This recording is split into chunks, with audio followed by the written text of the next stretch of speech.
UFC 311's this week, and just so I can get in before it doesn't count anymore, I'm going to predict my champions for the end of the year, 2025. We're going to do all 11 weight classes. We'll just start off with women's strawweight. I do think Zhang Weili will retain the title, but that all really depends on the Tatiana Suarez fight. Whoever wins that will be the champ at the end of the year. I think we're all pretty confident about that. Tatiana, she does provide some challenges to Weili. I mean, the strong grappling base, but I mean, Weili's improved a lot in that regard. And on the feet, it's night and day.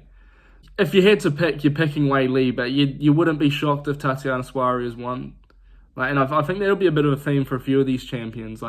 You wouldn't be that shocked, but you'd go with a safe option. I'm going to go with Zhang Weili for women's strawweight. And women's flyweight, I'm actually going to go with Manon Fiorot to be the title holder at the end of the year. I think she matched up pretty well with Valentina Shevchenko. We've seen if Valentina can't get any grappling off on you and you challenge her on the feet, then she's vulnerable. And I think that Fiorot is probably the best combination to provide that. I mean, Natalia Silva's another one. Yeah, I just don't know if Natalia Silva's going to be able to defend the takedowns in the same way that I think Fiorot could. Because her takedown defense looked really good against, Erin Blanchfield at the start of the year. And I think she will beat Shevchenko.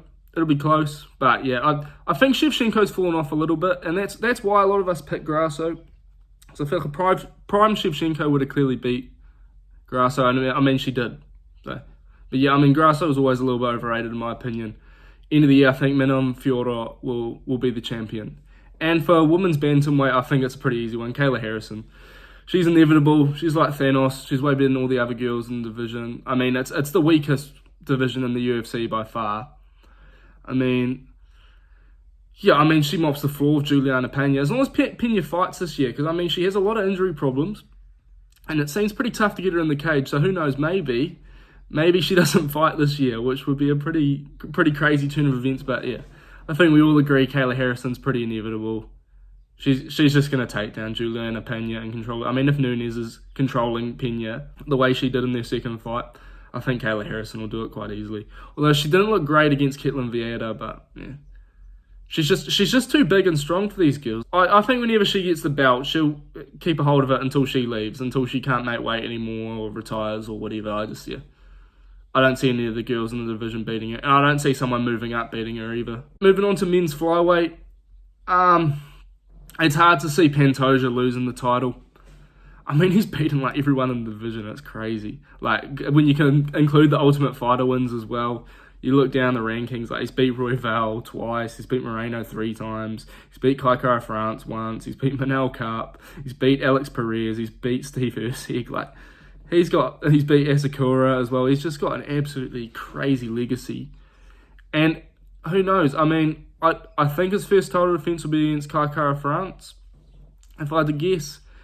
And even though, as a Kiwi, I love Kai, and I think he does provide some challenges for Pantoja.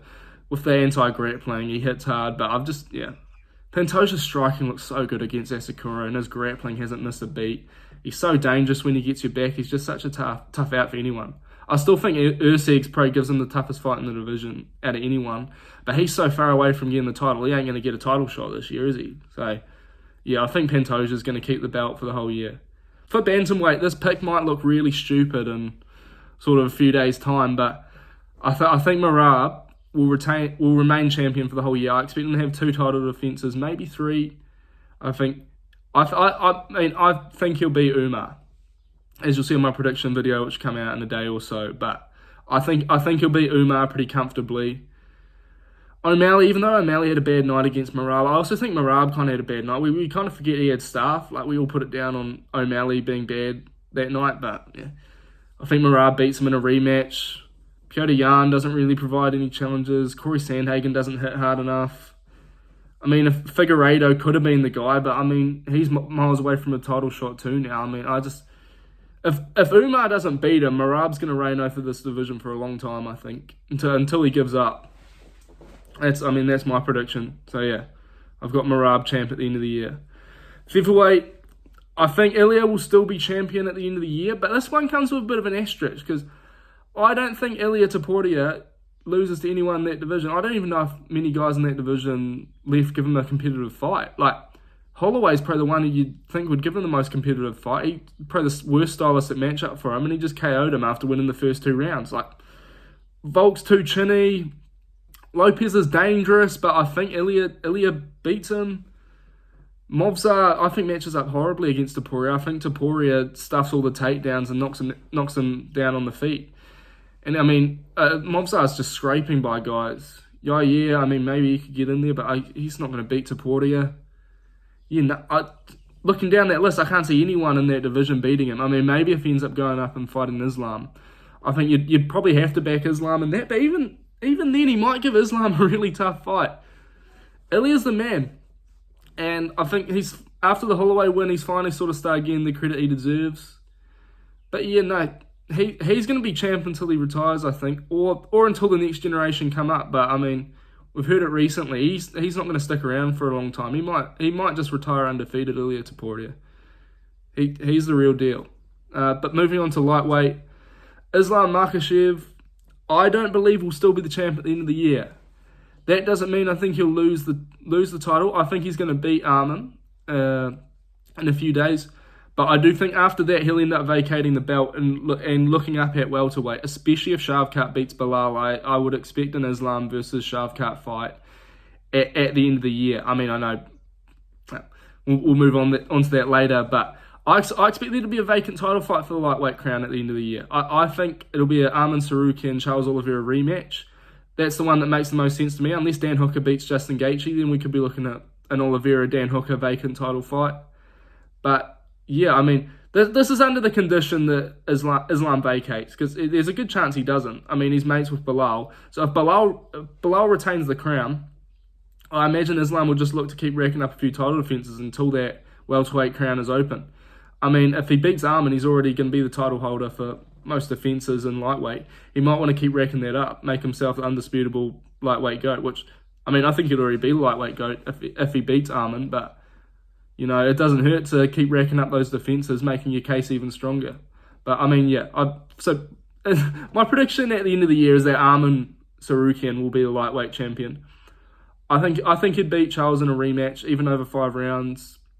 But Charles is dangerous, though.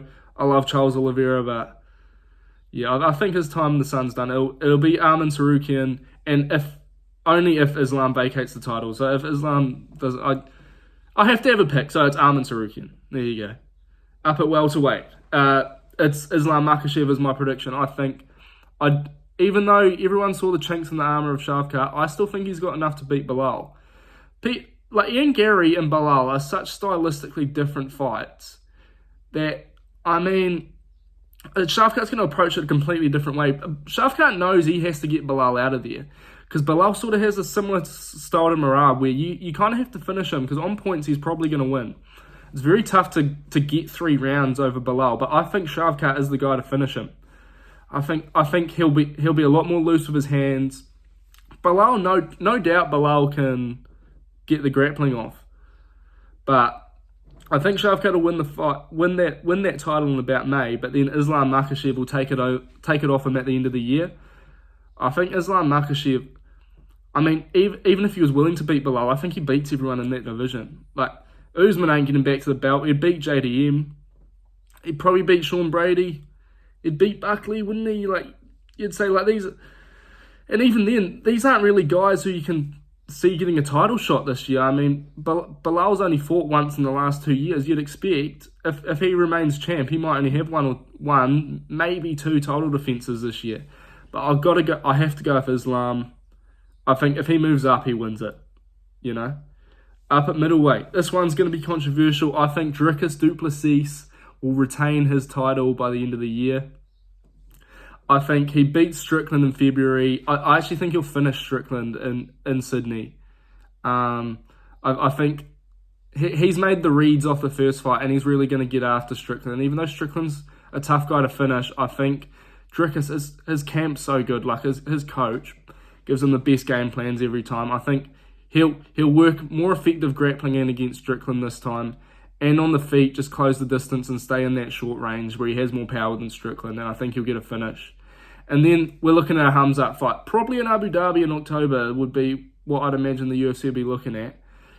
And Khamzat Chimaev's fights, it comes down to, will he finish his opponent in the first round or will he not now? I think, especially if he's fighting 5-rounders. Over 3-rounders, you can see him getting another round in there, kind of like the Usman fight. But Khamzat's got one round to finish here, and then after that, it's tough to see him finishing you. And I think Dricus is tough enough and smart enough not to get finished by Khamzat in the first round, weather a storm, and then just absolutely put it on him. I think Dricus might be the worst matchup in the division for him. And even then, it might not be enough. Chimaev might win. I mean, it's a competitive fight, and there's no one's going to be shocked if Chimaev goes out there and finishes Dricus in the first round and becomes middleweight champ. But if I had to lean either way, I'd say Dricus Du Plessis is going to do it. But if Strickland beats Dricus, I think Khamzat would run straight through Sean Strickland, to be honest with you. But yeah, Dricus Du Plessis is my pick. Moving up to light heavyweight, I think Pereira will retain the crown by the end of the year, but I don't expect him to be that active. I think we might only get one fight out of him. I'm looking down the rankings and I think he'll beat Magomed Ankalaev, because I think Magomed Ankalaev will stay on the feet with him largely. I mean, I think we've got a little bit of a misconception on Magomed Ankalaev's grappling. I don't know if he really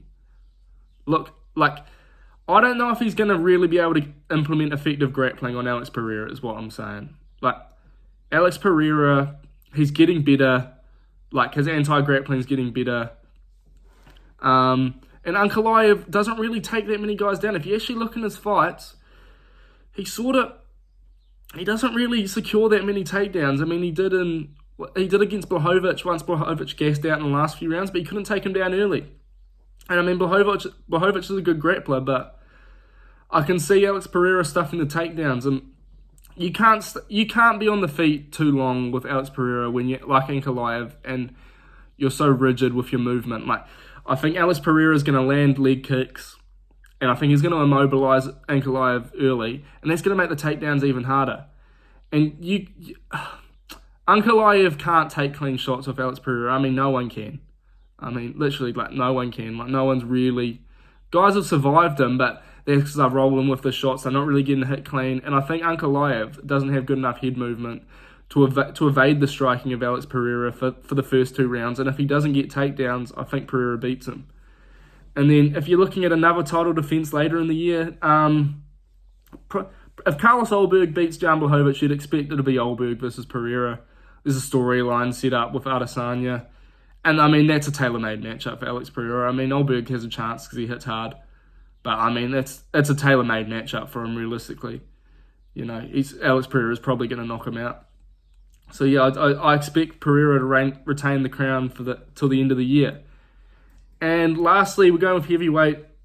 I think the obvious choice here, it's got to be Tom Aspinall. And that doesn't even mean necessarily he'll beat John Jones. I mean, it's a competitive fight. I would lean Tom Aspinall in that one. But, I mean, you can't really count out John Jones. That's the problem. He's so smart. He's so good at game planning. Like, you could see him beating Tom Aspinall. But, in all honesty, I don't think it's going to happen. I think John's going to end up retiring. Tom Aspinall will be promoted to Undisputed. And they'll do the Garn fight. He'll blow through Garn. Yeah, like, does anyone really think Garn can beat Aspinall? Like, how's he going to beat him? Like, Tom Aspinall's either going to ragdoll him, or, I mean, he might even just knock him out on the feet. Like, he's similar sort of frame. So, I mean, Garn will probably be more effective in the striking than he was against Volkov, who was just so long and gave him problems. But, I mean, with forgetting Volkov probably should have won that fight. Like, I mean, some people would call it the robbery of the year. And Aspinall beats him. Aspinall would beat Cyril Gane. And even if the John Jones fight does happen, and let's just say, for argument's sake, John Jones beats Tom Aspinall on International Fight Week. Are you really going to do a vacant title fight without Tom Aspinall? Because there's no chance that John Jones is sticking around after that. He's going to retire after he beats Tom Aspinall, you'd think.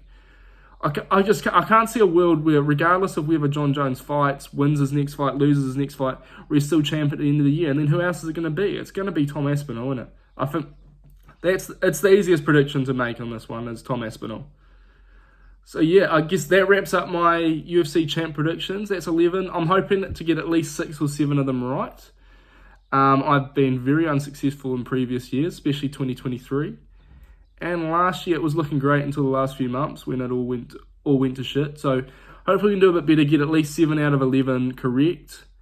And I'll see you guys on the next video.